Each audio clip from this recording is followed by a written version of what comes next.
Francois, Lennox, we've been through the rules. I expect you to obey my commands at all times. Good luck to both of you. God bless you both, and may the best man win. The referee, in case you recognize him, is Larry O'Connell, the Englishman who scored the first Lewis Holyfield fight as a draw, very controversially. Now he is acting as the referee. If you wondered about the chorus of boos, it was for his scorecard and Lewis Holyfield won. But Lennox says he's a good referee. I like him as a referee, even if I don't like him as a judge. He's refereed 4 previous Lewis fights without any Lewis complaints. And in fact, some in Botha's camp worry that because O'Connell got so much bad publicity here last year for his scorecard and Lewis Holyfield won, that he'll bend over backward to service Lewis in this fight. Lennox lands a right hand to start it off. Botha's job is to make Lewis become aggressive. Get that big man to lose some of that energy and that power. Make him throw a lot of punches in the first 3 rounds. Lewis, of course, keep him on the end of the left jab and overhand rights all night. If he wants to survive, let him survive with those short shots. Don't waste any punches. Botha has a sneaky right hand. He fires it often as the lead. He'll switch his feet sometimes. And he has an unusual sense of range. He's often just beyond your punching range, and he'll sneak in and throw a punch and grab you and hold or get back up. Lennox said to us yesterday that he would not be at all surprised to find himself in the 9th or 10th round of a sloppy fight tonight because he knows what Botha's style is. Botha's doing a good job. You want to start landing your left jab and left hook to Lennox Lewis' chest. Make the big man get down with you. Don't let him stand so tall. Botha holding his left hand low, and Lewis has just missed twice with his overhand right cross, which is, of course, bread and butter punch number 1. The real bread and butter recently has been the uppercut. The uppercut which deposited Grant on the canvas for the 4th and final time. The uppercut which bailed him out against Holyfield in Las Vegas in the 2nd of those 2 fights. Botha's doing a good job, but his chin is kind of high. He should drop it a little bit. And Lewis stops him in his tracks and wobbles him momentarily with a right hand shot. You want to keep your chin down if you're Botha. Standing up a little too straight too early in the fight. Now Botha begins to hold his left hand higher, and Lewis overshoots with the right, as he often does. Botha said, I'm going to watch for him to hit me on the back of the head and I'll complain, because he often comes over the top with the right hand and hits you in the back of the neck.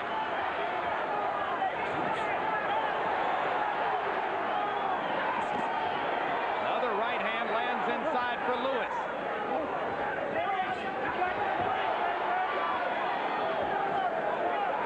Botha's got to concede being hit with the right hand. Whenever he gets hit, he got to throw something back quick.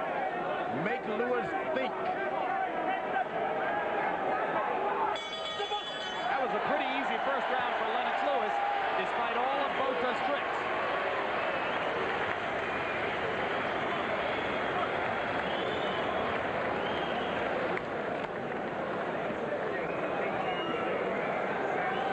Emanuel Stewart has never been in the losing corner in a heavyweight championship fight.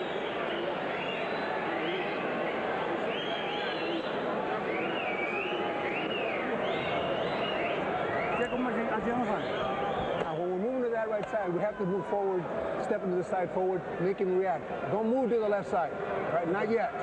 Right? Make sure you stay to that right side. And you know what? We have 3 rounds. I want 3 rounds. Right? Then we stop stepping it up. The right that staggered Botha. Botha's a very tough character. Most anybody else would have been on the seat of their pants. Botha already has a welt under his left eye. And a welt on the bridge of his nose as well. Both the products of the Lewis right hand. Lennox landed 10 of 16 jabs in the first round. That's what sets up the big rights. Guys like Lennox Lewis, you got to get them into a fight. You just can't just let them box all night. Run in with your body, throw a shot, and run out. As long as Botha does this, George, Lewis can fight at his own pace and choose what to do. Yeah, but you can get Lewis anxious. He just had a great knockout. He would like to do it again. Make him anxious. Make him start reaching out. Start using your, there is your left jab. There you go. Botha sneaking in the left just as Lewis started to make his move. You want to make the big fellow step forward so you can just get in between there with your left jab. Make them run into it. The way to do that is to make them reach out.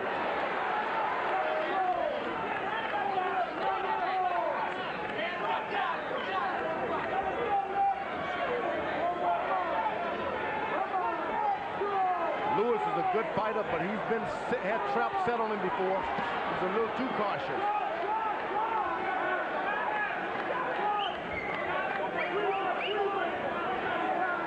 Lewis promised some left hooks in this fight because he knows Botha likes to lead with the right, and he figured he'd get a chance to counter with the left hook. We haven't seen it yet.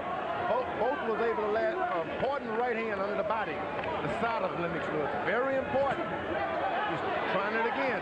Lennox blocking that one partially with the left arm.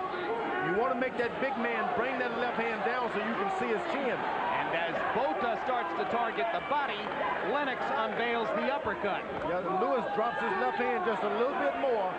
You get a little closer, then it's no longer the height advantage.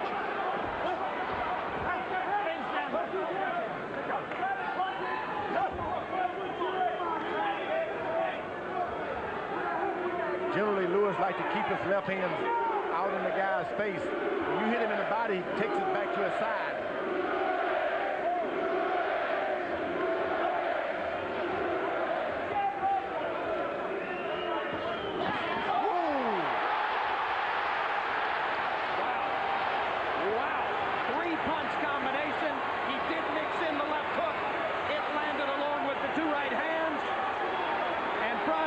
Who has a pretty good chin, went through the ropes, and Larry O'Connell says that'll do it.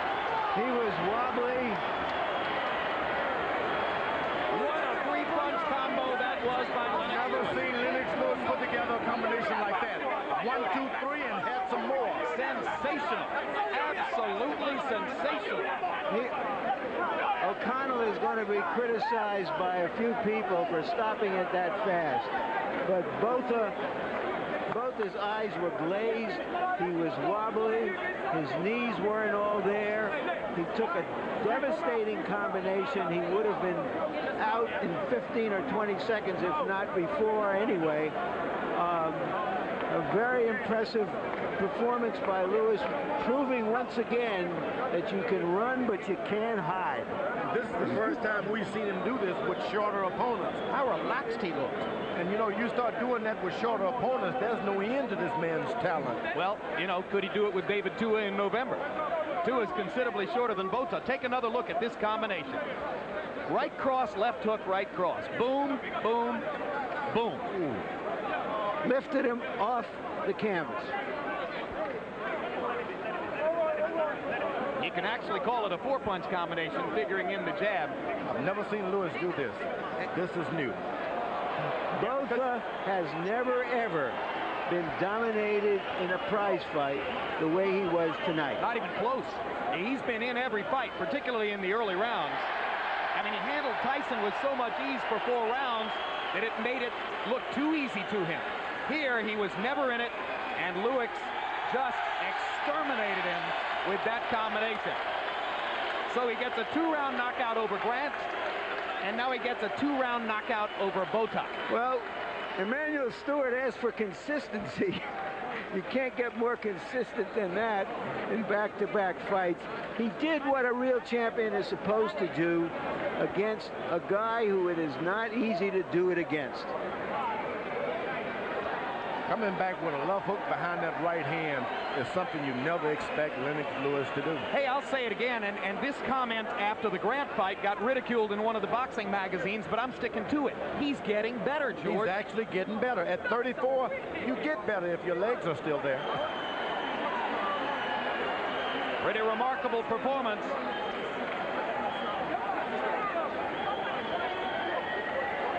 And sometimes, you know, your karma operates for you. If that was a quick stoppage, well, what it was a lot like was the Oliver McCall stoppage against Lewis when Lewis lost the only time back here in 1994. Also Very in the similar. second round. Also in the second round. Because Lewis had gotten up and beaten the count, as Botha did, but the referee decided he couldn't continue, just as O'Connell decided that Botha should take no more punishment from the undisputed king of the heavyweight division, Lennox Lewis. No doubt about it. Here's Michael Buffer. Ladies and gentlemen, your official evening standard time. The end comes at 2 minutes, 39 seconds of round number 2. The winner by knockout victory, and still the universally recognized, undisputed heavyweight champion of the world, the Tower and Power of London,